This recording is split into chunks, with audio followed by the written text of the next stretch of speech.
Audio बंद कर दीजिए, ऑनलाइन में जितने बच्चे हैं वीडियो ऑन कर लीजिए। ऑडियो बंद कर लीजिए, वीडियो ऑन कर लीजिए।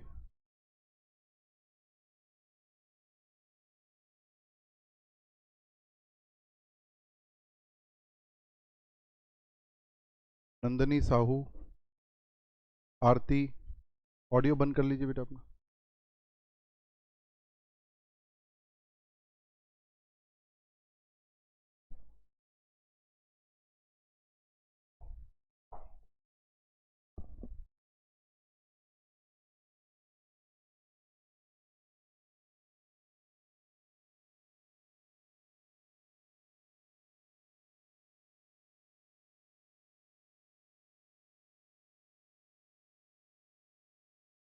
आइए।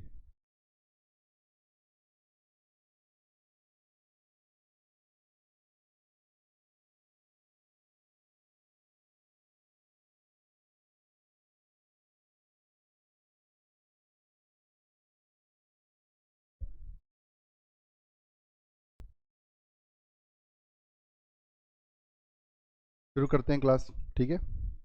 कैसे हैं आप लोग? पक्का? हाउ इज द जोश? देखो आप लोग की आज एंटर की फर्स्ट लेक्चर है। एक चीज ध्यान रखना, ग्रुप अच्छा रखना। अच्छे खासे लोग निपट जाते हैं, है ना, ये विशेष ध्यान रखना। और डेली क्लास आना है।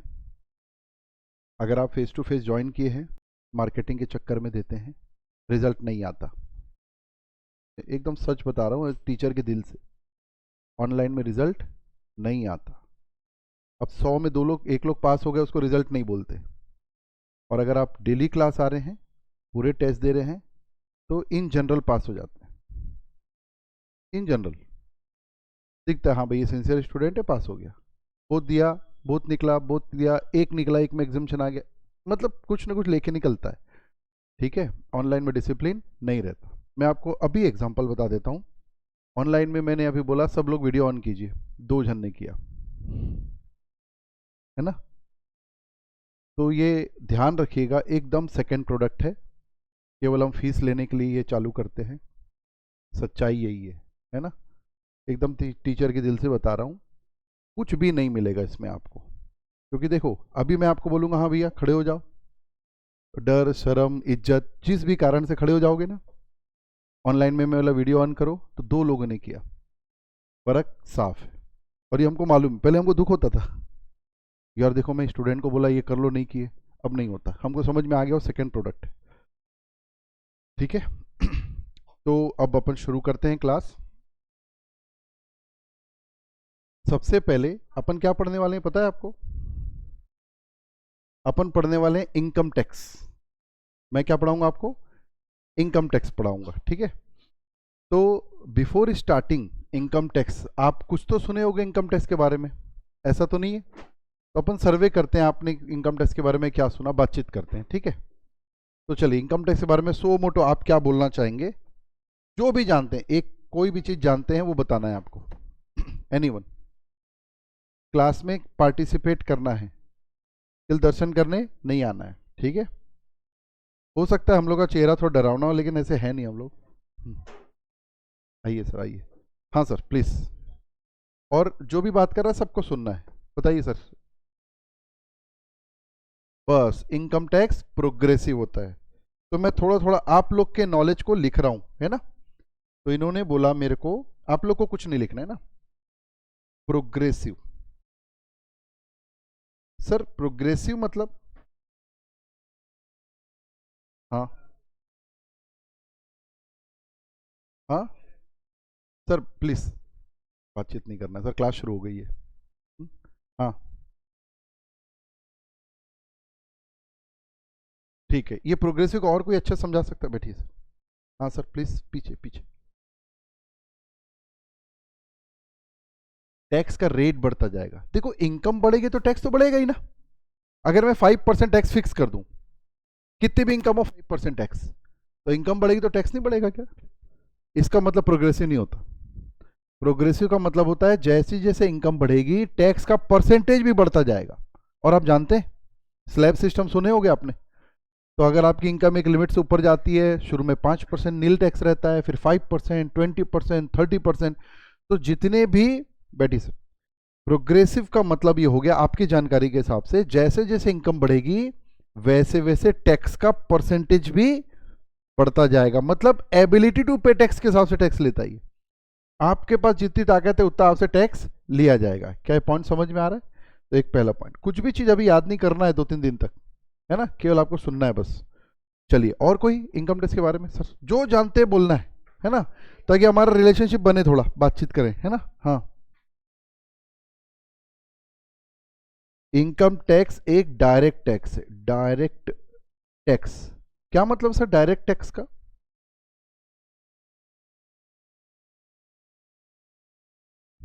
हाँ हाँ हाँ, मतलब कोई एग्जांपल बोल सही रहे हैं आप, कोई एग्जांपल से समझा पाए पूरी क्लास को?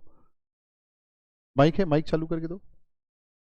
माइक मिलेगा, माइक पे बोलना है ना, हेजिटेट नहीं करना है। बोलिए सर। तो सर हमको ही देना पड़ेगा वो तो, कौन देने आएगा?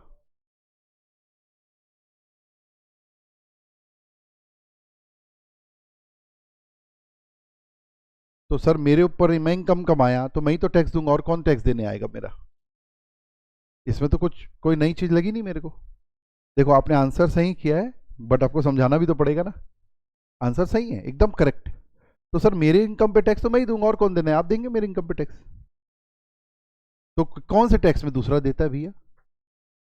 मैडम आप लोग से नहीं पूछा गया है, आपसे पूछेंगे 2 मिनट। मेरे को एक ही जन को परेशान करना है। हाँ, क्या होता है सर उसमें?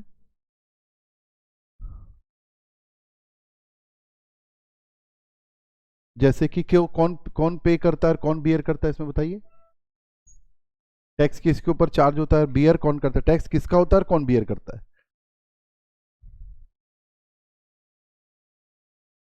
ठीक है, इनसे पूछते हैं किधर उत्साहित थे। हाँ, समझाइए समझाइए। नहीं आप थे उत्साहित, बताइए। बैठिए, इधर आवाज आई ना, बताइए ना। हाँ बताइए मैडम। अरे इजी क्वेश्चन है, देखो हमको ये चिंता ही नहीं करनी कि हम सही बोलेंगे गलत बोलेंगे, बाकी लोग क्या सोचेंगे। कुछ नहीं सोचते बाकी लोग, कोई फर्क नहीं पड़ता। रिजल्ट आपका सबका अलग अलग आएगा, ग्रुप में कोई रिजल्ट नहीं आएगा। अच्छा ग्रुप था सबको पास कर दो, नहीं आएगा ऐसा। बताइए, इन्होंने आंसर सही दिया ना, लेकिन ये मेरे को एक्सप्लेन नहीं कर पाए। देखो सर यहाँ ये होता है, यहाँ ये होता है, यहाँ पर ये फर्क है। हाँ, होलसेलर ने रिटेलर को सेल किया, ठीक। ठीक है,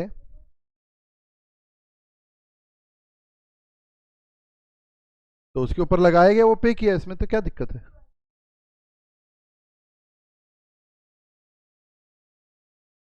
तो हमारा कोई बायर तो है नहीं, हमारे ऊपर टैक्स लगाया, हमने पे किया। बायर के ऊपर टैक्स लगा, बायर पे किया, इसमें क्या दिक्कत है? बायर के ऊपर लगाते हैं जीएसटी के टैक्स। आप कोई चीज खरीदते आपके ऊपर टैक्स लगाते हैं, तो आप पे कर रहे हो, उसमें क्या दिक्कत है? और कोई बोलना चाहेगा इस बारे में? देखिए मैं, आप आंसर गलत नहीं है आपका, लेकिन आपके एक्सप्लेन करने का पावर बढ़ाना है मेरे को। हाँ जी सर बताओ। 1 मिनट आप बताइए, हाँ बताइए मैडम।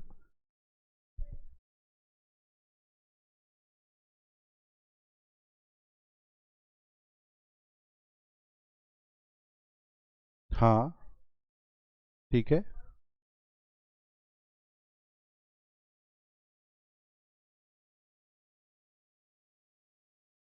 हम्म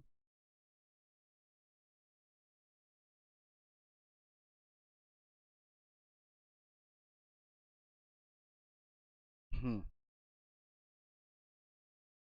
ठीक है। तो मैं एक, आपने बोला सही है, मैं बोलता हूँ कि जीएसटी जो है बायर के ऊपर लगाया गया, बायर ने पे किया। इधर इनकम टैक्स इनकम अर्न करने वाले के ऊपर लगाया गया, इनकम उसने दिया। तो इसमें फर्क क्या हो गया दोनों में? क्यों डायरेक्ट इनडायरेक्ट बोल रहे हो आप? तो आपके ऊपर लगाया गया ना टैक्स, आपने दिया, तो डायरेक्ट आपके ऊपर लगाया गया, आपने दे दिया। आपने बर्डन कहाँ शिफ्ट किया बताओ? आप बायर हैं, आप कोई प्रोडक्ट खरीद के लाए, बिल में आपके ऊपर जीएसटी लगा, तो आपके ऊपर लगाया गया, आपने दे दिया। रिटेलर का था, थोड़ा थोड़ा सही आ रहे हैं। अब ध्यान से सुनिए, समझाना कैसे, बैठिए, पता है आपको, कोई दिक्कत नहीं। समझाना कैसे है, आप जितना क्रिस्टल क्लियर समझेंगे उतना समझा पाएंगे, उतना एग्जाम में हमको क्या करना है, अपने नॉलेज को समझाना है। मेरे को बहुत नॉलेज है लेकिन मैं समझा नहीं पा रहा हूँ एग्जाम में, तो नंबर मिलेगा क्या, नहीं मिलेगा। तो ये डायरेक्ट टैक्स का मुद्दा क्या है, देखो मैं बताता हूँ। जीएसटी तो अब पढ़ना ही है आपको, और इनकम टैक्स पढ़ा रहा हूं मैं आपको।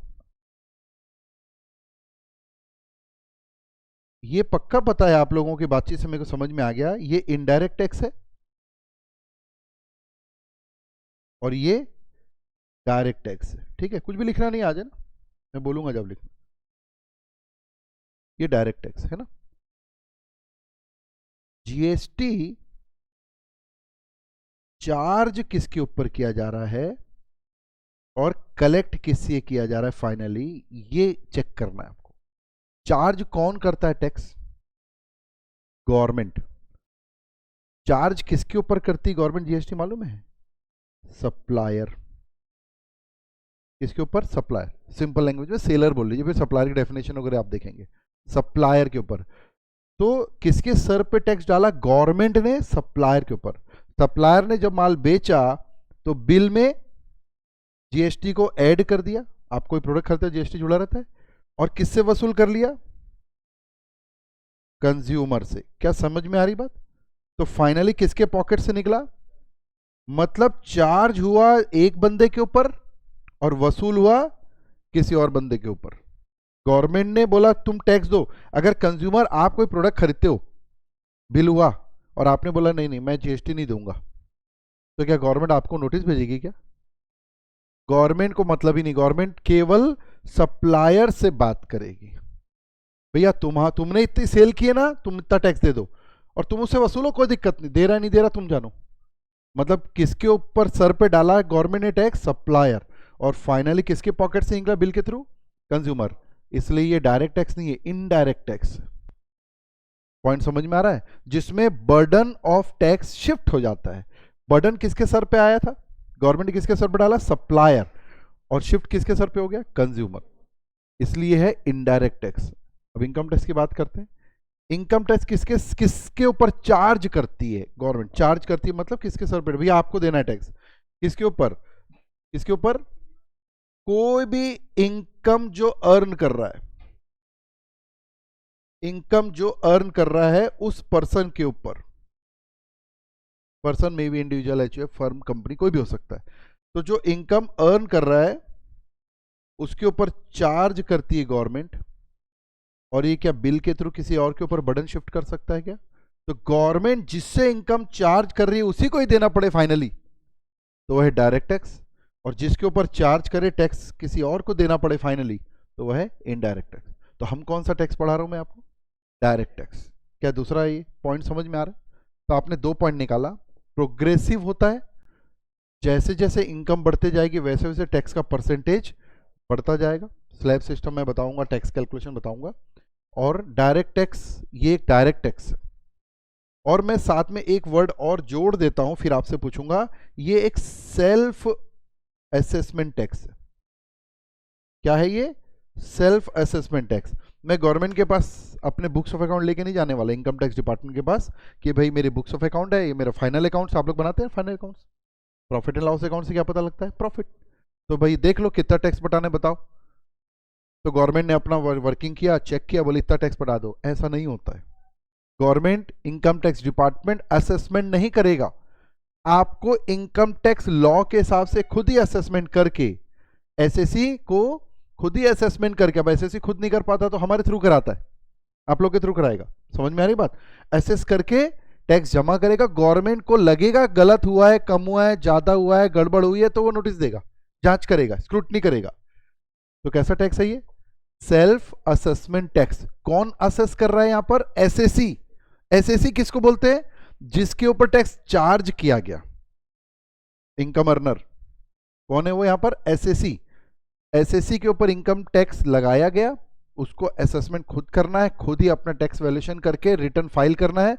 डिपार्टमेंट का रोल बाद में आएगा, इनकम टैक्स डिपार्टमेंट का रोल बाद में आएगा, अगर उसको लगेगा तो, उसको लगेगा सब ओके ओके तो ठीक है। more than 90% return is being filed and verified, not verified by the income tax department. more than 90% income tax department prima facie हर टैक्स पेयर को एक ऑनेस्ट टैक्स पेयर मानकर काम करती। जब तक कोई इनपुट्स नहीं आएगा या उनको वेरिफिकेशन में या कंप्यूटर जनरेटेड कोई क्वेरीज वेरिफिकेशन नहीं आएगा, जब तक वो कुछ भी नहीं करेगी। क्या पॉइंट समझ में आ रहा है? और एसएससी के बिहाफ में, क्या एसएससी वर्ड दिमाग में सेट हो रहा है? एसएससी के बिहाफ में कौन काम कर रहा है? आप लोग काम कर रहे हैं। एक दो एग्जाम देना है बस ठीक है, उनके बिहाफ में आप लोग काम कर रहे हैं। क्या पॉइंट समझ में आ रहा है? ठीक है, और कुछ खास पॉइंट जानते हो इनकम टैक्स के बारे में? एनीवन? दो तीन पॉइंट। हाँ सर बताइए। बिल्कुल बिल्कुल बैठिए सर। ये किसके ऊपर चार्ज किया जाता है बता रहे हैं? ये एक ऐसी लायबिलिटी जो कि इंडिविजुअल फर्म के द्वारा गवर्नमेंट को दिया जाता है। मैं थोड़ा इसको एक्सपेंड करूंगा। इनकम टैक्स ने वर्ड यूज किया है पर्सन। टैक्स किसके ऊपर चार्ज किया जाता है? पर्सन। ठीक है, पर्सन के ऊपर टैक्स चार्ज किया जाता है। और पर्सन की डेफिनेशन इन्होंने इनकम टैक्स एक्ट के सेक्शन 231 में बताइए। आप कोई न कोई तो लॉ पढ़ के आए हो। कौन सा लॉ पढ़ के आए हो? हाँ, सेल ऑफ गुड्स एक्ट पढ़े हो, पार्टनरशिप एक्ट पढ़े हो, लॉ पढ़े हो ना भाई। लॉ मतलब कानून पढ़े हो ना, कुछ ना कुछ तो पढ़े हो। उस सभी एक्ट में कॉमन पॉइंट देखा होगा आपने, सेक्शन 2 में डेफिनेशंस रहती है ना? सब देखा है आपने कॉमन पॉइंट। पार्टनरशिप पढ़े हो तो वहां में फर्म की डेफिनेशन शायद पढ़े होगे। सेल ऑफ गुड्स एक्ट पढ़े होगे तो वहां गुड्स की शायद डेफिनेशन पढ़े होगे। ऐसा डेफिनेशन पढ़ते हो ना? थोड़ा ध्यान कीजिए। तो कौन से सेक्शन में रहता है? सेक्शन 2। क्यों रहता है? बहुत सीधी सी बात है, इनकम टैक्स में भी वही कहानी है। एकदम सीधी सी बात है। किसी भी कानून का, एक्ट का जो पहला सेक्शन होता है उस एक्ट का नाम और स्कोप बताता है। इनकम टैक्स में लिखा है सेक्शन 1 में, दिस एक्ट में be called the income tax act 1961। जैसे पार्टनरशिप एक्ट 1932, फिर एलएलपी एक्ट आप देखे होंगे। एलएलपी भी है क्या आप लोग पढ़े? तो इनकम टैक्स 1 में क्या लिखा है? इनकम दिस एक्ट में be called the income tax act 1961 and it will be applicable to whole of India including Jammu Kashmir. क्योंकि इंडिपेंडेंट के बाद कई लॉ जम्मू कश्मीर में लागू नहीं होते थे, तो जो लागू होते थे तो इंक्लूडिंग लिखा रहता था। क्या पॉइंट समझ में आ रहा है? अब एक बात बताइए, इनकम टैक्स एक्ट में कुछ भी लिखा रहेगा, उसमें जो भी वर्ड्स आएंगे उन वर्ड्स को, जो इंपॉर्टेंट वर्ड्स है, इनकम टैक्स चाहेगा कि जो इंपॉर्टेंट वर्ड है उसकी मीनिंग आप अपने हिसाब से ना ले लें, अपनी सुविधा के हिसाब से ना ले लें, उसकी मीनिंग हमारे हिसाब से रहनी चाहिए। तो वर्ड को डिफाइन करेंगे कि नहीं? तो सेक्शन 1 तो नाम हो गया।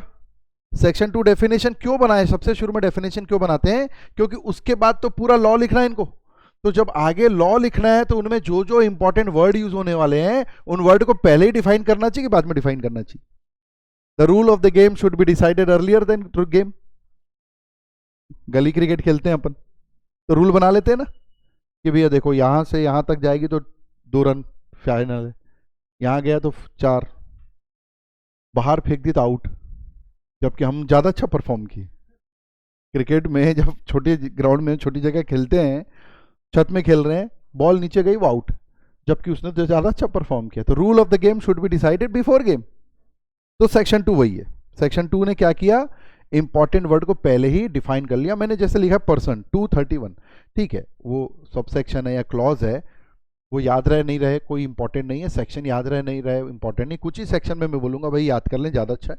बट ये पक्का है कि टू रीड इनकम टैक्स और any law with section is more easier. वो धीरे धीरे आपको समझ में आएगा। बट ऐसा कोई डिज़ायर नहीं हमारे एग्जाम के हिसाब से कि सेक्शन समेत लिखना है, क्योंकि इनकम टैक्स तो मान के चलिए पूरे वर्किंग नॉलेज रिक्वायर्ड है। आपको पूरा प्रैक्टिकल क्वेश्चन आने वाले हैं, ठीक है। लॉ, लेकिन लॉ पढ़ेंगे नहीं तो क्वेश्चन कैसे बनेगा? We have to read the law. तो देखिए मैं आता हूँ।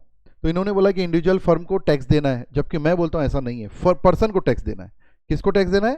पर्सन। और पर्सन वर्ड की डेफिनेशन कहां बना दी इन्होंने? 231।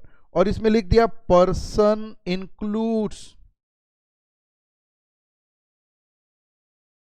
शायद आपने लॉ पढ़ा होगा तो इस इंक्लूड वर्ड की अहमियत समझते होंगे।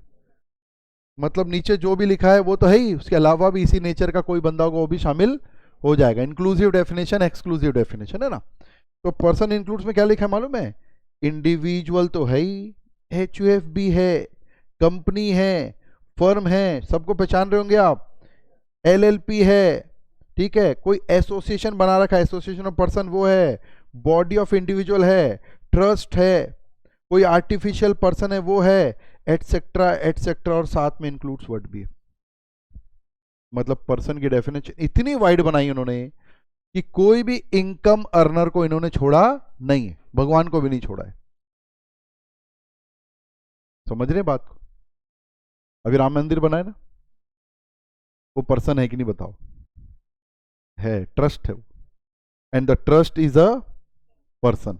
वहां चढ़ावा आएगा कि नहीं? वो उसकी इनकम है, उस ट्रस्ट की इनकम है, तो वो पर्सन है। इनकम टैक्स हर पर्सन पे इनकम टैक्स चार्ज करता है, तो चढ़ाव पे भी टैक्स लगेगा। ये अलग बात है कि फाइनल में आप एक सेक्शन पढ़ेंगे, सेक्शन 11 एंड 12, जो कि चैरिटेबल ट्रस्ट को जो रजिस्टर्ड होती है और वो उस पैसे को चैरिटी में खर्च करती है, उसकी कंडीशंस है, तभी इनकम को एग्जेम्प्ट किया गया। एग्जेम्प्ट किया गया मतलब हम इस पर टैक्स नहीं लेंगे, लेकिन उसकी ऊपर ही कंडीशन है। अब राम मंदिर पे चढ़ावा आया, अब ट्रस्टी लोग गोवा घूमने चले गए? नहीं चलेगा। बिजनेस शुरू कर दिया, बहुत पैसा आ रहा है यार, चलो एक प्लांट डाल देते हैं, फैक्ट्री डाल दिया, चलेगा नहीं। क्या पॉइंट समझ में आ रहा है? तो कंडीशन के अंतर्गत तो जितने भी ये मंदिर ट्रस्ट, चैरिटेबल ट्रस्ट रहते हैं ना, ये पर्सन है, पहले क्लियर कर लो। इनकी इनकम टैक्सेबल भी होती है, लेकिन वो कंडीशन जनरली पूरी करते करके उनके हैंड में कोई भी टैक्सेबिलिटी नहीं आती। ये एग्जांपल मैं इसलिए दिया ताकि पर्सन वर्ड को एकदम ब्रॉड एंगल से आप समझें। हमारे कोर्स में, इंटर के कोर्स में, हम फोकस करेंगे इंडिविजुअल एचयूएफ पे, ज्यादातर इंडिविजुअल। फाइनल में फिर जाके कंपनी वगैरह पे भी हम काम करते हैं, बट बेस यही रहता है, इनकम निकालने का तरीका कोई चेंज नहीं होगा, ठीक है। थोड़ा बहुत, बहुत थोड़ा बहुत फर्म के बारे में देखेंगे, और बाकी सब के बारे में केवल हम जानकारी ये हासिल करेंगे कि भाई इन पे टैक्स रेट क्या है, बस इनकम टैक्स का रेट क्या है और ये क्या होते हैं, बस इससे ज़्यादा हमको इसमें जानने की ज़रूरत नहीं है। तो इनकम टैक्स किसके ऊपर चार्ज होता है? Person, every person. इसका चार्जिंग सेक्शन है 4, है ना। देखो जब मैं कोई सेक्शन बोलूँगा ना तो टेंशन नहीं लेना, है ना, क्योंकि हमको सेक्शन एग्जाम में नहीं लिखना है। मैं थोड़ा सिस्टम तैयार करने के लिए इसी बात कर रहा हूँ। सेक्शन 1 में क्या लिखा है, इसका नाम लिखा है। सेक्शन 2 में डेफिनेशंस लिखा है, जिसमें एक डेफिनेशन तो मैंने बताया आपको। सेक्शन 3 प्रीवियस ईयर वर्ड को डिफाइन करता है, वो हम बात करेंगे अभी, है ना। सेक्शन 4 पहला सेक्शन इनकम टैक्स का जो लिखता है कि किसके ऊपर टैक्स लगाया गया और किस आधार पर कैसे टैक्स देना है। तो सेक्शन 4 ने लिखा है every person is required to pay tax. क्या लिखा है? Every person is required to pay tax on their total income. Income word लिखना था, लेकिन उन्होंने क्या लिखा है? Total income. और टोटल इनकम निकालने का पूरा सिस्टम दे दिया। ये टोटल इनकम निकालना ही 80% कोर्स हमारा, 70 से 80% कोर्स यही है हमारा। इनकम टैक्स कैलकुलेशन तो अभी बेसिक में सीख जाएंगे अपन, और थोड़ा बहुत जो रहेगा वो आगे के चैप्टर में सीख जाएंगे। मेन तो हम 80% टैक्स कैलकुलेशन अभी सीख जाएंगे, कोई बहुत बड़ी बात नहीं है, प्रैक्टिस कर लेंगे। तो फिर से बात करते हैं। Who is required to pay tax? Section 4 says of income tax, every person is required to pay tax. तो जब मैं बोलता हूँ एवरी पर्सन, तो हमारे माइंड में केवल इनकम टैक्स 231 बोलता है, आपके माइंड में केवल नेचुरल पर्सन नहीं आने चाहिए। क्या मिस्टर ए मिस्टर बी के ऊपर टैक्स लेना है? कोई पहुंच गया, हम तो फर्म है, हम टैक्स नहीं देंगे। भैया पर्सन के ऊपर टैक्स देना, और पर्सन का मतलब आप अपनी सुविधा से नहीं निकालोगे। ये वर्ड को कौन डिफाइन कर रखा है? इनकम टैक्स ने डिफाइन कर रखा था। As per income tax all persons are required to pay tax on their total income as per the rate prescribed in. किस रेट से टैक्स देना है वो हर साल बजट में आता है। आपके भी जो आप अभी पढ़ रहे हैं वो बजट में आया है। आपके लिए रिलेवेंट बजट, जो लेटेस्ट बजट कौन सा आया है अभी तक? लेटेस्ट बजट कौन सा आया आपके माइंड में? कौन से? 2023। जनरली जनवरी फरवरी में बजट आ जाता है, तो अभी जब पढ़ ले तो बात अलग है, आपके एग्जाम के लिए एप्लीकेबल नहीं है। तो कौन सा लेटेस्ट बजट आया हमारे लिए? 23, है ना। और 23 का जो बजट आया है वो कौन से फाइनेंशियल ईयर के लिए? 23-24 के लिए। और उसका पूरे इनकम टैक्स निकालने का जो काम है वो होगा, देखिए मैं लिखता हूं, है ना, आपका जो फाइनेंस एक्ट, बजट जब पास हो जाता है, प्रेसिडेंट की साइन हो जाती है, तो उसको फाइनेंस एक्ट बोलते हैं, ठीक है। फाइनेंस एक्ट 23 ये हमारे एग्जाम के लिए एप्लीकेबल है। और सीधी सी बात है कि बजट जो आता है आने वाले फाइनेंशियल ईयर के लिए आता है कि जो बीत गया उसके लिए आता है? आने वाले फाइनेंशियल ईयर। तो ये जनवरी फरवरी में जब भी आया होगा ये, तो आने वाला फाइनेंशियल ईयर कौन सा है?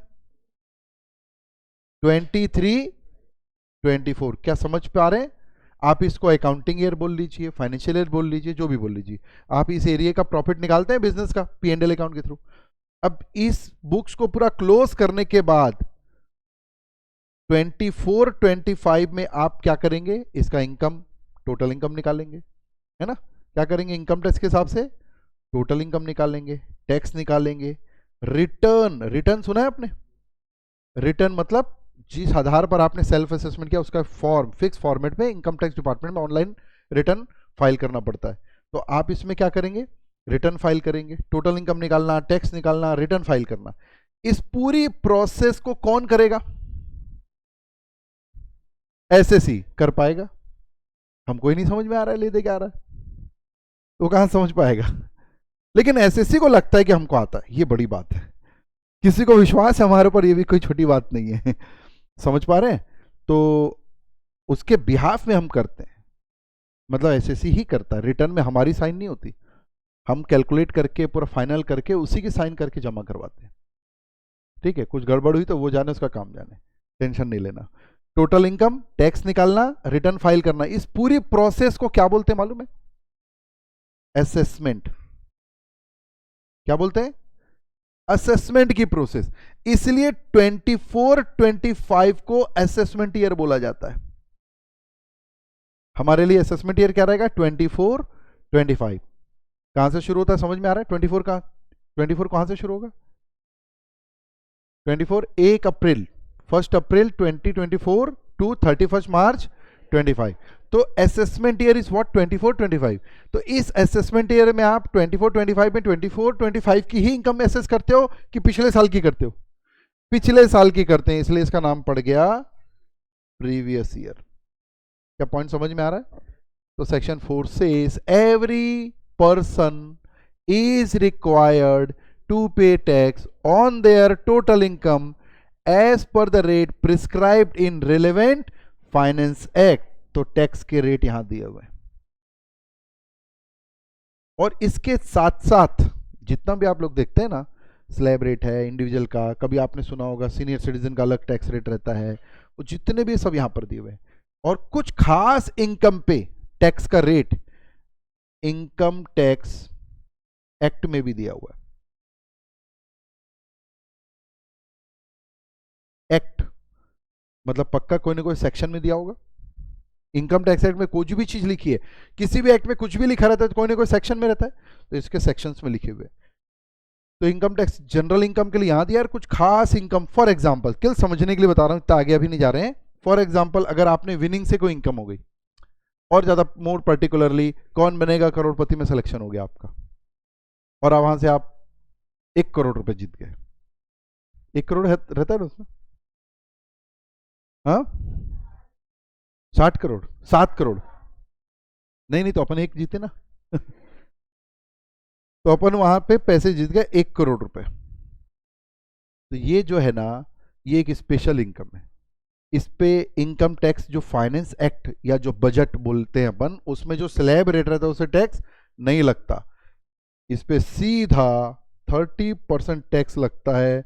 इनकम टैक्स में एक सेक्शन बना है 115BB, एक सेक्शन बना है जिसमें लिखा गया है कि टोटल इनकम निकाल लो आप भैया, लेकिन उस टोटल इनकम में अगर इस टाइप की इनकम है तो उसको अलग करो, उस पर सीधा 30% टैक्स लगाओ, और बचे हुए पे फिर वो क्या बोल रहे थे, प्रोग्रेसिव रेट, इस लिमिट तक इतना, फिर इस लिमिट के बाद ज्यादा, फिर धीरे धीरे करके लगेगा। इसमें सीधा हाई रेट से टैक्स लगता है, क्योंकि प्रोग्रेसिव रेट पे भी सबसे हाई रेट 30% है। इनिशियल रेट 0 है। Old tax system, new tax system में अभी मैं नहीं जा रहा हूं।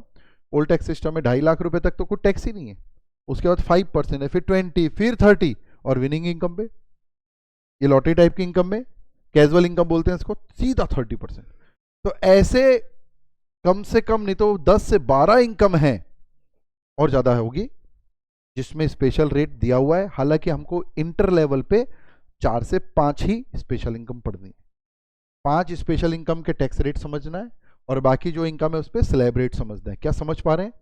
तो आगे अगर क्वेश्चन आता है कि भाई इनकम टैक्स के रेट कहां दिए हुए हैं, तो जनरल रेट दिया हुआ है फाइनेंस एक्ट में, रिलेवेंट फाइनेंस एक्ट जो हमारे लिए एप्लीकेबल है, और स्पेशल इनकम, कुछ स्पेशल इनकम है जिसके रेट इनकम टैक्स एक्ट के अंदर ही दिए हुए हैं, accordingly we have to tax. अब मैं फिर से सेक्शन 4 आपको बोलता हूँ। अब आपको सेक्शन 4 का सोचने का नजरिया थोड़ा बदलना चाहिए, क्योंकि आप कंपोनेंट जान गए। तो सेक्शन 1 है द इनकम, दिस एक्ट में be called income tax act 1961 and applicable to whole of India including Jammu Kashmir. Section 2 में डेफिनेशन, जिसमें हम पर्सन को देख लिए। सेक्शन 3 प्रीवियस ईयर को डिफाइन किया है। अब जो भी डेफिनेशन होगी आपको समझ में आ रहा है कि नहीं बताओ। आपके एग्जाम में ये बहुत ही rarest of the rare case है कि write short note on this, नहीं आएगा। पॉइंट समझ में आ रहा है? या तो थ्योरी के नाम से एमसीक्यूज आ जाएंगे, लेकिन ऐसा थ्योरी शॉर्ट नोट लिखो, ये लिखो, नहीं आएगा, है ना। तो प्रीवियस ईयर आपको समझ में आएगा नहीं क्या है, ठीक है। प्रीवियस ईयर मतलब हर फाइनेंशियल ईयर एक असेसमेंट ईयर है, और उसके जस्ट पहले वाले के लिए है, तो पहले वाला क्या हो गया, प्रीवियस ईयर। तो हमारा असेसमेंट ईयर क्या हुआ, 24 25, वर्किंग फॉर प्रीवियस ईयर 23 24। समझ में आ रहा है? ठीक है। तो सेक्शन 4 ने लिखा है every person is required to pay tax on their total income as per the relevant as per the rate given in relevant finance act and certain specified rate given in income tax act.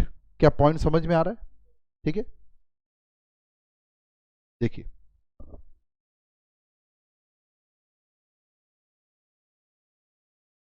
अब देखिए section 4 ने क्या बोला, मैं केवल brief कर रहा हूं। सेक्शन 4 ने बोला इनकम टैक्स के किसको टैक्स देना है, पर्सन को, ठीक है। किसको देना है, पर्सन को। किस अमाउंट पर देना है, टोटल इनकम पर, ठीक है। किस रेट से देना है, रेट जो है एक तो फाइनेंस एक्ट में रहेगा, हमारा finance act 23 and income tax act दोनों में दिया हुआ है। क्या पॉइंट समझ में आ रहा है? हमारा मेनली कोर्स जो है ना, मतलब सबसे बड़ा कोर्स है how to calculate total income. ये 70 to 80% यही कोर्स है, 70 तो पक्का है, क्योंकि एग्जाम में वेरिएशन होता है, मेनली यही है। तो अब इसको सीखते हैं अपन, how to calculate total income. तो टोटल इनकम जो कैलकुलेट होता है ना, उसके लिए इनकम को, आपने हेड सुना होगा, मैंने डेमो में बताया था, इनकम को 5 हेड्स में डिवाइड कर दिया जाता है, और वो 5 हेड्स हैं। पहला सैलरी, शॉर्ट में लिख रहा हूं मैं, ठीक है, income taxable under the head salary. दूसरा है, शॉर्ट में लिख रहा हूं, हाउस प्रॉपर्टी। तीसरा है profit and gains of business profession, प्यार से हम उसको पीजीपीपी बोलते हैं, ठीक है। फिर है कैपिटल गेन, और फिर है इनकम फ्रॉम अदर सोर्सेस, ठीक है। 5 हेड। हर हेड में इनकम को डिवाइड कर देते हैं, बांट देते हैं। हर हेड में ना एक पहला सेक्शन जो है ना, जैसे इसका पहला सेक्शन है सेक्शन 15, इसका पहला सेक्शन है सेक्शन 22, इसका 28, इसका है 45, और इसका पहला सेक्शन है 56। इनकम टैक्स एक्ट के सेक्शंस लिखा हूं मैंने। This all first section of this head actually explain which income is charging on this. I am using the word charging. एक वर्ड तो ध्यान रखना, जब भी हम कोई टेक्निकल वर्ड सीख जाएं, समझ जाएं, उसका जनरल वर्ड यूज करना बंद कर दो। आपका लॉ, कोई भी law including income tax law, मजबूत होता चला जाएगा, आपका इंटरप्रिटेशन पावर बढ़ता चला जाएगा। पॉइंट समझ में आ रहा है? तो किसी नई चीज को सीखने का सबसे अच्छा तरीका क्या रहता है, उसको पहले उसके जनरल वर्ड जो हम जानते हैं, पहचानते हैं, उससे समझो, सीखो, सेट करो, फिर बोलो यार इसको बोलते क्या है। तो उसको बोलते क्या, तो उसका नाम पता लगा ना आपको, जैसे नाम पता लगा फिर उसको उसी नाम से बुलाना है हमको। तो आपका जो कॉन्सेप्ट लिखने का तरीका है ना, प्यूरिफाइड होता चला जाएगा। तो मैं बार बार एक वर्ड लिख रहा हूं, चार्ज। चार्ज का मतलब कौन चार्ज करती है, जब आप कोई सामान लेने जाते हैं तो आपके ऊपर बिल चार्ज किया जाता है, तो वैसे इनकम टैक्स डिपार्टमेंट आपके ऊपर इनकम टैक्स चार्ज कर रही। तो सेक्शन 4 तो एक जनरल चार्जिंग है। हर हेड का जो पहला सेक्शन लिखा हूं ये भी चार्जिंग सेक्शन कहलाता है, जो बताता है कि इस हेड में कौन सी इनकम चार्ज होगी। इन सिंपल वर्डिंग, कौन सी इनकम जोड़ेंगे, कौन सी इनकम इसमें लिखेंगे, है ना। But technical word is which income will be chargeable in particular head will be given under section 15, 22 in the charging section of each head. क्या पॉइंट समझ में आ रहा है? अब आपको लगता होगा सर ये कौन सी बड़ी बात है, वो नहीं भी लिखा रहेगा तो हमको तो अभी समझ में आ रहा है। वो नहीं भी लिखा रहेगा, भाई मैं अगर कहीं जॉब कर रहा हूँ तो मेरे को जो सैलरी मिल रही कौन से हेड में आएगी बताओ? सैलरी हेड में आएगी। बिल्कुल, सेक्शन को छोड़ दीजिए, मैंने ऐसे ही लिख दिया, मान लीजिए सैलरी हेड में आएगी, सैलरी हेड में चार्ज होगा। मेरे पास एक घर, एक्स्ट्रा घर है, उसको किराए पे दे दिया हूँ, कौन से हेड में आएगा? बिजनेस कर रहा हूँ तो, प्रोफेशन में हूँ तो, यही हेड। कोई प्रॉपर्टी बेच दिया, कमा लिया पैसे तो, ब्याज वगैरह आ गया बैंक में रखा है तो, मतलब आपको सब पता है। एक भी इनकरेक्ट आंसर आपने नहीं दिया, तो फिर इतनी कहानी पढ़ने का क्या फायदा? मैं बताता हूं क्या फायदा। मैंने जितने क्वेश्चन आपसे पूछे ना, जनरल क्वेश्चन पूछे जिसका अपेरेंटली दिखता है कि हाँ यार ये इनकम तो यही आएगी, और आपसे मैंने क्वेश्चन भी वैसे ही पूछा। अब मैं जॉब कर रहा हूं तो मेरे को जो सैलरी मिल रही है कहां, कौन से हेड में? आपने सैलरी हेड बताई। अब मैं थोड़ा चेंज करता हूं, क्या पार्टनरशिप फर्म से सैलरी पार्टनर को मिलती है? आप जानते हैं मैं वही क्वेश्चन पूछ रहा हूं, कुछ नया नहीं। मैं किसी फर्म में पार्टनर हूं तो क्या मेरे को सैलरी नहीं मिल सकती क्या? डीड वगैरह में भी लिखते हैं, सही है ना? सैलरी मिल रही है। आपको मालूम है ये सैलरी सैलरी हेड में नहीं आएगी, ये पीजीबीपी आएगी, जबकि नाम क्या है इसका? सैलरी। तो सैलरी हेड में लिखा है सेक्शन 15 में, the salary income will be chargeable only if under this head if the payer and payee having a relationship of employer and employ. जो पे कर रहा है मेरे को मेरा एम्प्लॉयर, और जो मैं रिसीव कर रहा हूं मैं एम्प्लॉय, हम दोनों के बीच में जब तक एम्प्लॉयर एम्प्लॉय रिलेशनशिप नहीं होगा तो अकेले सैलरी नाम लिख देने से कुछ नहीं होगा। फॉर एग्जाम्पल एमपी एमएलए को भी सैलरी मिलती है, पता है कि नहीं? मेंबर ऑफ पार्लियामेंट है, एमएलए है, इनको सैलरी मिलती है गवर्नमेंट से, पता है?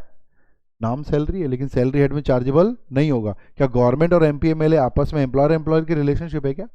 क्या है उनका रिलेशन? वो पब्लिक को रिप्रेजेंट कर रहे हैं गवर्नमेंट में, they are not employ of government. वही आईएएस ऑफिसर को गवर्नमेंट जो सैलरी दे रही है वो सैलरी हेड में आएगा, वो एम्प्लॉयर एम्प्लॉय रिलेशनशिप है। तो नाम सैलरी लिख देने से कुछ भी नहीं हो रहा है। तो सेक्शन, चार्जिंग सेक्शन क्यों इंपॉर्टेंट है समझ में आ रहा है? नॉर्मली तो ठीक है, मैं आपको एक और एग्जांपल देता हूं, फिर से मैं आपको याद दिला दूं, कोई भी चीज दिमाग में बोझ नहीं रखना भी 2-3 क्लास तक, याद नहीं हो रहा है कोई बात नहीं, मैं आपको सच बता रहा हूं। आप अगर कोई चीज भूल जाते हैं ना तो कोई समस्या नहीं है, रेगुलर स्टडी नहीं करते तो समस्या है। आप भूल जाइए फिर पढ़ लीजिए, फिर भूल जाइए फिर पढ़ लीजिए, इतना सफिशिएंट टाइम रहता है हमारे पास। कोई हाई तौबा करने की जरूरत नहीं है, जीता हुआ मैच है, इसको रोमांचक नहीं बनाना है बस। सच बता रहा हूं मैं, जितना स्कोर बनाकर इंस्टीट्यूट ने टारगेट खड़ा किया है ना, सामने वाली टीम कौन है अपनी? आईसीआई। तो हमारी इंस्टीट्यूट ने जितना हमारे सामने स्कोर खड़ा किया है ना, उसमें ऑलरेडी बेचारे 50% डिस्काउंट दे रहे हैं, और वो मानसिन ऑफर भी नहीं है, ऑल वेदर ऑफर है। 50% मार्क्स लाओ और पूरी डिग्री ले जाओ, ऑफर दे रखे। तो उन्होंने जितना स्कोर खड़ा किया है वो साफ साफ, हमारे पास इतने अच्छे अच्छे बैट्समैन हैं कि हम आराम से उस मैच को जीत सकते हैं। हमको कई बार लगता है ना यार शुरू से तुम ध्यान नहीं दिए करके मैच ऐसा हो गया, बस वही है ये, शुरू से क्या करना है आपको? ध्यान देना है। मैं ओवर द टाइम, मैं पहले बोलता था रोज पढ़ना है, टेस्ट देना, इसको पहले रखता था। ओवर द टाइम मेरे समझ में आने लगा कि ग्रुप अच्छा रखना पहला है, क्योंकि मैं अच्छे अच्छों को बर्बाद होते देखा है। और क्या होता है मालूम है, जब हम नहीं कर रहे हैं और बाजू वाला भी नहीं कर रहा है, ये भी नहीं कर रहा है, ये भी नहीं कर रहा, तो हम सेटिस्फाइड होकर रुक जाते हैं। हम अच्छे ग्रुप में रहते तो ये भी कर रहा है यार, ये भी कर रहा है, ये भी कर रहा है, तो आप प्रमोट होते हो, है ना? एनवायरमेंट का फर्क पड़ता है। मैं तो ओवर द टाइम देखा हूं कि एक एवरेज बच्चे धड़ाधड़ निकल रहे हैं, अच्छे इंटेलिजेंट रह गए। हम सरप्राइज हो जाते हैं कई बार, तो खोजबीन किए तो ये समझ में आया, अच्छा अच्छा इसका दोस्त ये था, इसका दोस्त ये था, इसका दोस्त। तो दोस्त दोस्त रहेगा, उसको क्या कर सकते हैं। लेकिन आप ये एग्जाम निकालते तक थोड़ा सा ग्रुप में मत रखो, ग्रुप में मत रहो, ट्राई करो। ये बहुत आसान नहीं है, मैं बोल रहा हूँ, मैं सही बोल रहा हूँ, लेकिन आपको समझ में आना चाहिए कि आप कहाँ फंस रहे हो, है ना? तो ये सबसे इंपॉर्टेंट काम। तो ये मैच अपना जीता हुआ है, एक एक रन करके भी बनाओगे ना, एक एक रन एक एक रन, एक आध मैच में आप आराम से भी बनाओगे ना, तो भी विकेट भी खोते रहोगे तो भी जीत जाओगे। लेकिन इसको क्या नहीं करना है, एकदम वैसा नहीं बनाना है कि बस अब तब वाला मैच नहीं बनाना है ना। फिर लास्ट के 15 दिन पागलों जैसा पड़े हैं बेवकूफ टाइप का, रात रात जग रहे हैं। अरे भाई क्या जरूरत थी यार, रात को सो जाता, दिन में पढ़ लेता, पास हो जाता। बस इतना सिंपल है, एकदम सिंपल है ना। किसी को लगता है यार मेरी क्षमता इतनी नहीं है, एक ग्रुप करके निकाल लो, क्या दिक्कत है, अगले अटेम्प्ट में निकल जाएगा दूसरा ग्रुप, कोई बहुत बड़ी बात नहीं। आपको लगता है नहीं बोध करना है, बोध और सिंगल का जो चक्कर है ना, उसको बस सिंप्लिसिटी से लो, कुछ समय तक देखो, आप अपनी क्षमता पहचानो, किसी और की क्षमता को अपने ऊपर लादो मत, है ना। अपनी क्षमता पहचानो, सक्सेस बहुत जरूरी है, बोध निकालो तो, सिंगल निकालो तो, लेकिन सक्सेस का स्वाद आना चाहिए हमारे को, उससे बड़ा मोटिवेशन कुछ नहीं है। हम कितना भी मोटिवेट कर दें, कितना भी कुछ कर ले, लेकिन मोटिवेशन असली किससे मिलेगा, सक्सेस से मिलेगा। पॉइंट समझ में आ रहा है, ठीक है। तो हम बात कर रहे थे 5 हेड में यहाँ लिखा हूं तो सुन के लगता है ये तो बड़ा इजी है, तो फिर चार्जिंग सेक्शन क्या बनाया। तो मैं आपको दूसरा एग्जांपल देता हूं, क्या सैलरी ऑफ पार्टनर समझ में आया, सैलरी ऑफ एमपीएमएलए समझ में आया, ठीक है। वो सैलरी हेड में नहीं आती, नाम सैलरी है भले।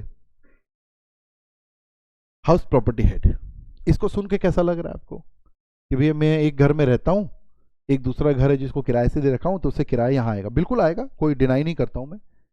नाम भले इसका हाउस प्रॉपर्टी, जब इसका आप अंदर चार्जिंग सेक्शन पढ़ोगे तो क्या लिखा मालूम है, इसमें लिखा owner of building on the basis of annual value will be chargeable here. House कहीं लिखा ही नहीं है, क्या लिखा है, ओनर ऑफ बिल्डिंग। क्या बिल्डिंग का मतलब हाउस होता है, गोडाउन भी होता है, शॉप भी होती है। तो अगर आपके पास कोई शॉप है, दुकान है, उसको आपने किराए पर दे दी है तो भी इसी हेड में आएगा, जबकि हेड का नाम पढ़ने से समझ में नहीं आ रहा है। You will surprise, you will really surprise, मैं अगर ये बोलूं कि एक घर है जिसमें आप रहते हो, उसको किराए पर नहीं दिए हो, वो भी इस हेड में आता है। हमको लगता है अरे जिस घर में मैं रहता हूं उसे तो कोई इनकम ही नहीं हो रही है क्या इनकम, फिर भी इस हेड में उसकी वर्किंग होती है, and you will get some benefit from that, उससे आपको कुछ ना कुछ क्या मिलता है, बेनिफिट मिलता है। पॉइंट समझ में आ रहा है, कैसे मिलता है उस पर अभी डिटेल में नहीं जाएंगे। मैं आपको केवल ये बताना चाह रहा हूं कि ये हर हेड का जो है ना डिटेलिंग क्यों है जहां जरूरी। पीजीवीपी हो गया, कैपिटल गेन हो गया, ठीक है। अदर सोर्सेस तो नेचुरली नाम से समझ में आ रहा होगा क्यों बनाया गया, नहीं तो हेड के चक्कर में भाग जाएगा, कोई बोलेगा हम तो किसी हेड में हमारी इनकम नहीं आ रही है, तो बोले बेटा रुको, चारों हेड में भी नहीं आ रही होगी ना कैपिटल गेन तक, तो आपका इनकम फ्रॉम अदर सोर्सेज में तो आएगी, वो बैलेंसिंग है, ठीक है। अब ये पांचों हेड में एक और खास बात है, हर हेड में ना कुछ हमको ना डिडक्शंस मिलती है, ठीक है।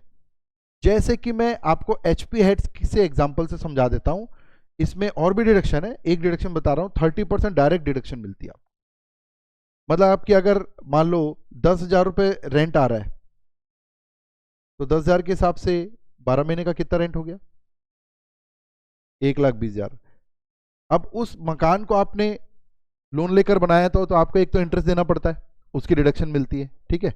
और एक सीधा सीधा 30% डिडक्शन मिलती है, कितना हो गया 36,000। तो ये इनकम आपने 1,20,000 जोड़ा, लेकिन फाइनली नेट होकर कितना निकलेगी इससे बाहर, 84,000। इस फाइनल इनकम को जो बाहर हम निकालते हैं जोड़ने के लिए, उसको बोलते हैं taxable income from that head. क्या बोलते हैं, समझने के लिए आप उसको नेट इनकम बोल लीजिए, but the technical word is taxable income. तो हर हेड की मेरे को क्या निकालना है आपको, taxable income after deduction of each head, इसलिए तो क्लासिफाई किया गया है। और इन सब को जोड़ने के बाद जो आएगा, it will be the gross total income, and based on certain investment etcetera आपको जनरल डिडक्शन मिलेगी।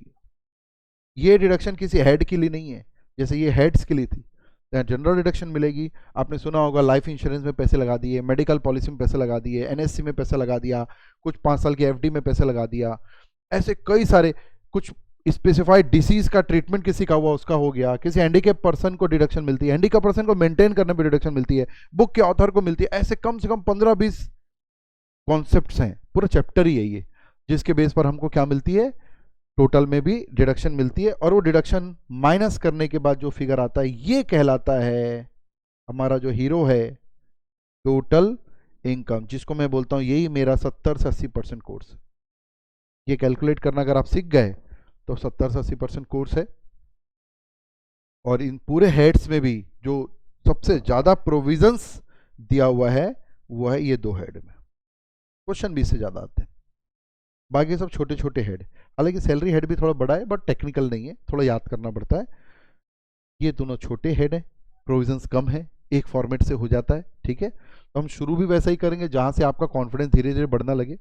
होता क्या है, जैसे जैसे हम क्लासेस में रेगुलर आते हैं तो उस सब्जेक्ट के बारे में हमारा सोचने का तरीका चेंज होता है, हमारा माइंड उस सब्जेक्ट के लिए प्रिपेयर होता है। तो I will start my class in such a way ताकि थोड़ा इजी चीज पहले चालू हो, मेरे को फील हो जाएगा कि अब आप लोग का इंटरप्रिटेशन मजबूत हो रहा है सब्जेक्ट के बारे में।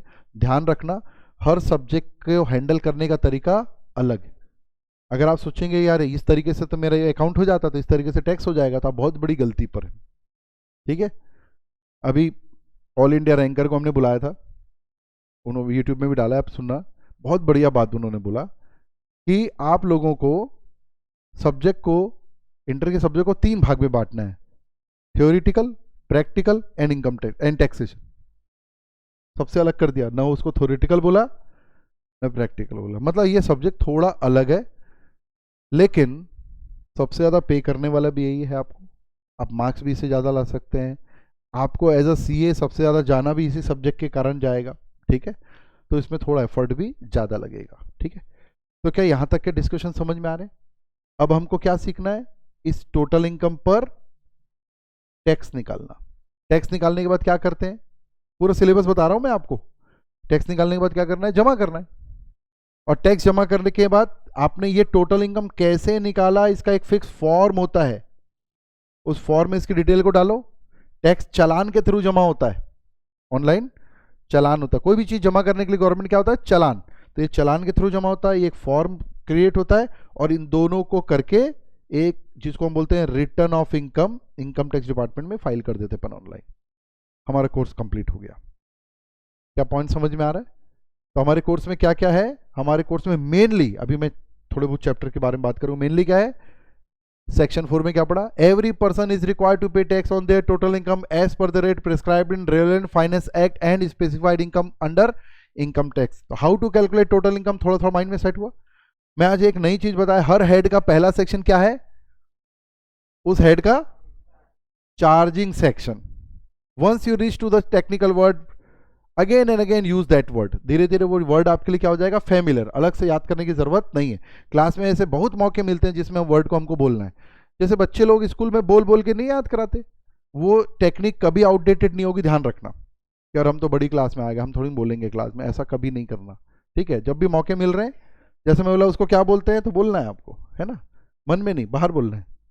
तो बताइए, the first section of each head is called charging section. वो क्या बताता है, उस हेड का स्कोप, उस हेड में कौन कौन सी income, to the point crystal clear ढंग से बताता है कि कौन सी इनकम आएगी। क्योंकि अगर आप गलत क्लासिफिकेशन कर दिया आपने, किसी इनकम को किसी दूसरे हेड में आना और किसी दूसरे हेड में डाल दिया, तो उससे आंसर गलत होगा। और जनरली लोग कोशिश करते हैं उस हेड में जाने की कोशिश करते हैं जहां पर डिडक्शन ज्यादा है। डिडक्शन ज्यादा मतलब टैक्सेबल इनकम कम, तो इनकम टैक्स वापस ले आती है, गलत है आगे भी है। यहाँ पे आओ आप, समझ रहे। अब मान लो किसी बिल्डिंग को किराए पर दिया हूं मैं, एचपी हेड में आएगी, मेरे को मालूम है यार बिल्डिंग पे खर्चा 40-50% हो गया मेरा, तो मैं एचपी हेड में नहीं जाना चाहूंगा। मैं बोलूंगा एचपी हेड में तो 30% डिडक्शन मिलेगा, और एक्चुअल खर्चे मेरे कितने 40% है, तो मैं लूंगा मेरी अदर सोर्स की इनकम है, वहां ले जाऊंगा और मेरे एक्चुअल एक्सपेंस माइनस कर दूंगा मैं, तो इनकम टैक्स वापस पकड़ के ले आएगा मेरे को। इसी को तो स्क्रूटनी बोलते हैं। स्क्रूटनी मतलब आपने जो रिटर्न फाइल किया उसकी जांच। यहां से शुरुआत होगी आपकी सीए फाइनल की कोर्स की। कहां से, एसएससी का काम यहां पढ़ोगे, डिपार्टमेंट का काम नहीं गलत बोला मैंने, एसएससी का और डिपार्टमेंट का काम फाइनल में पढ़ोगे। मतलब यहाँ का कोर्स तो रहेगा ही रहेगा, उसके अलावा डिपार्टमेंट ने क्या करता है, डिपार्टमेंट के क्या पावर है, स्क्रूटनी कैसे करते हैं, सर्च कैसे करते हैं, छापे कैसे मारते हैं, मतलब उनके क्या अधिकार है, क्या नहीं कर सकते, क्या कर सकते हैं, सर्वे सर्च के बाद क्या करते हैं, उसका असेसमेंट कैसे होता है, हम अपील में कैसे जाते हैं, अगर हमको लगता है गड़बड़ है तो हम कैसे जाते हैं, अगर वो इनकम टैक्स अपीलेट अथॉरिटी ने हमारे के साथ फिर भी हमको न्याय नहीं मिला, तो फिर ऊपर कौन से अथॉरिटी के पास जा सकते हैं, ठीक है। उसके बाद ऊपर जो अथॉरिटी जाती है वो ट्रिब्यूनल में हम जाते हैं, ठीक है। जो हमारे इंटर की क्लास में बीच में आए थे, आप लोग यूट्यूब में देखना, वो इनकम टैक्स ट्रिब्यूनल के जज ही आए थे जो वो फैसला देते हैं, ठीक है। इनकम टैक्स अपीलेट ट्रिब्यूनल, उसके बाद मामला नहीं सुलझता तो फिर आपका नॉर्मल जो कोर्ट है ना, हाई कोर्ट और सुप्रीम कोर्ट। मामला फिर वहां जाता है, बहुत रेयर केस जाता है बट जाता है। क्या पॉइंट समझ में आ रहा है? बड़ा रिवेन्यू है। अब अंबानी का केस फंसेगा टेक्निकल इश्यू में, तो उसके पक्ष में और विपक्ष में फैसले आने का मतलब है 200-500 करोड़ के टैक्स का इधर उधर होना। पॉइंट समझ रहे हैं? तो नेचुरली वो केसेस जाते हैं। यहाँ तक के डिस्कशन समझ में आ रहे हैं? ठीक है। अब आपको जो नोट्स दिया थोड़ा सा देखिए, है ना। नोट्स मिला उधर दे दो ना जिनको नहीं मिला है। बहुत ज़्यादा आज रोल नहीं है नोट्स का, फिर भी मैंने ऐसा दे दिया है। कुछ भी नहीं दूंगा लगेगा यार कुछ मिला ही नहीं।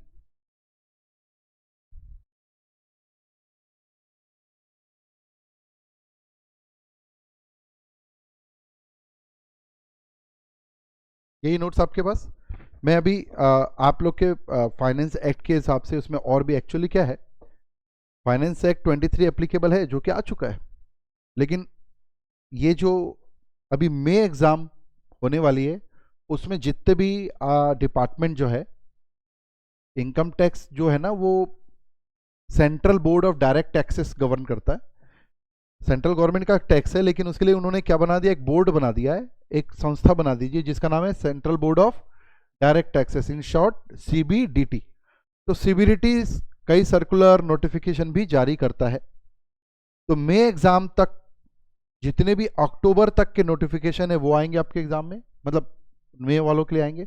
और आप लोग के जो एग्जाम है उसमें फाइनेंस एक्ट तो वही रहेगा, लेकिन जो छोटे मोटे सर्कुलर्स वगैरह आते हैं वो 30 अप्रैल तक जो आ जाएंगे, अभी जनवरी चल रहा है ना, 30 अप्रैल तक जो आ जाएंगे वो भी एप्लीकेबल होगा। तो आपको मैं अभी एक टेम्परेरी शीट दे दूँ चैप्टर 1 की, उसमें अभी तक जितने नोटिफिकेशन आ गए उसको इनकॉर्पोरेट करके दूंगा, और उसके बाद बुक देने के बाद अगर कुछ ऐसी चीज़ आती है जो आपके लिए एप्लीकेबल है तो मैं आपको नोट कराऊंगा। तो आप लोग के लिए कब तक के नोटिफिकेशन एप्लीकेबल होंगे? 30 अप्रैल। सही है? तो ये हमको ध्यान रहना चाहिए। हालांकि इसमें कोई बहुत बड़े भारी चेंज नहीं हो जाएगा, कुछ छोटी मोटी चीज़ आ गई जिसका कोई इफेक्ट पड़ रहा है तो वर्किंग करके दूंगा मैं आप। देखो भाई, बेसिक कॉन्सेप्ट जो आज हमारी डिस्कशन हुआ, what is the meaning of tax. तो टैक्स कुछ नहीं है, गवर्नमेंट हमसे कलेक्ट करती है ना, कंपलसरी होता है, वॉलंटरी नहीं होता है कि जिसको मर्जी टैक्स दे दो भैया, तो कोई नहीं देगा फिर तो। Tax are levied by government, जहां एक वर्ड यूज कर रहा था मैं, चार्ज। लेवीड और चार्ज एक ही वर्ड है। लेवीड करना मतलब लगाना। तो कौन लगाती है टैक्स, कौन चार्ज करती है? तो यू कैन अल्टरनेट वर्ड आप कर सकते हैं चार्ज। तो गवर्नमेंट टैक्स लगाती है to meet the common welfare expenditure of the society. These are two type, that is direct tax and indirect tax. Discussion किया हमने। Revenue so raised is utilized for meeting the expenses of government like defense, provision of education, health care, infrastructure like road, dam, etc. ठीक है, general theory है। Direct tax, the person who pays the tax to the government cannot recovered from somebody else। जो government को tax दे रहा है, जिसके ऊपर tax लगाया गया है, वो किसी और से वसूल नहीं कर सकता। The burden of direct tax can not be shifted, that is example income tax। और indirect tax, in case of indirect tax the person paying the tax, कौन पे कर रहा है टैक्स यहां पर? Indirect tax. जीएसटी की बात करें, सप्लायर जो सामान बेच रहा है उसके ऊपर टैक्स लगाया गया है, और वसूल किससे कर लिया वो बर्डन? कंज्यूमर से। इंसिडेंस टू अनदर पर्सन, है ना, तो passes on the incidence to another person, और एग्जांपल के तौर पर जीएसटी और एक कस्टम ड्यूटी। आप फाइनल में पढ़ेंगे, हमारे इंटर में नहीं है, ठीक है, बहुत इजी है कस्टम ड्यूटी। तो डायरेक्ट टैक्स इनडायरेक्ट टैक्स का एक थ्योरी समझ में आ गई आपको, ठीक है। फिर से मैं बोलूंगा, इसको कोई रटने की जरूरत नहीं है, आपसे कोई पूछे तो उसको समझा देने की क्वालिटी ले आओ बस, है ना। नाउ एक कॉन्सेप्ट और बताऊंगा आज, power to levy taxes.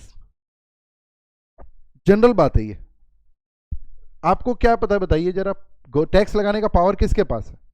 Government के पास। जब आप गवर्नमेंट बोलते हैं तो दो गवर्नमेंट आती है हमारे पास, बल्कि तीन गवर्नमेंट आती है, central government, state government, local authority, semi government. सही है ना।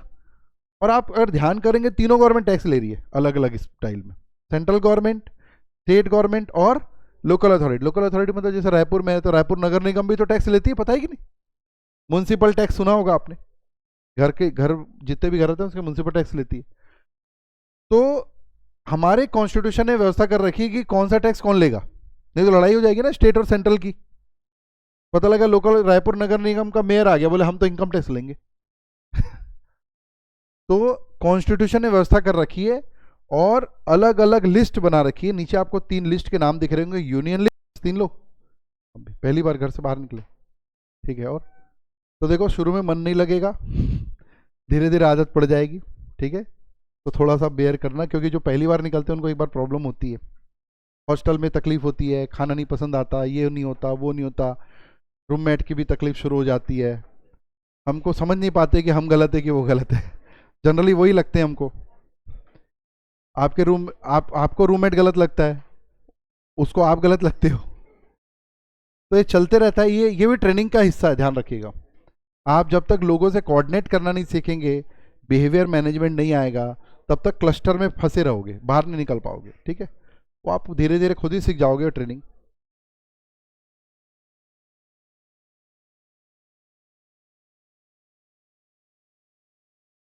कैलकुलेटर लेके आएंगे सब, है ना। कैलकुलेटर डेली लेके आएंगे। एक नॉर्मल रजिस्टर बना लीजिए। रजिस्टर में सीरियल नंबर डाल दीजिए 1 2 3 4 5।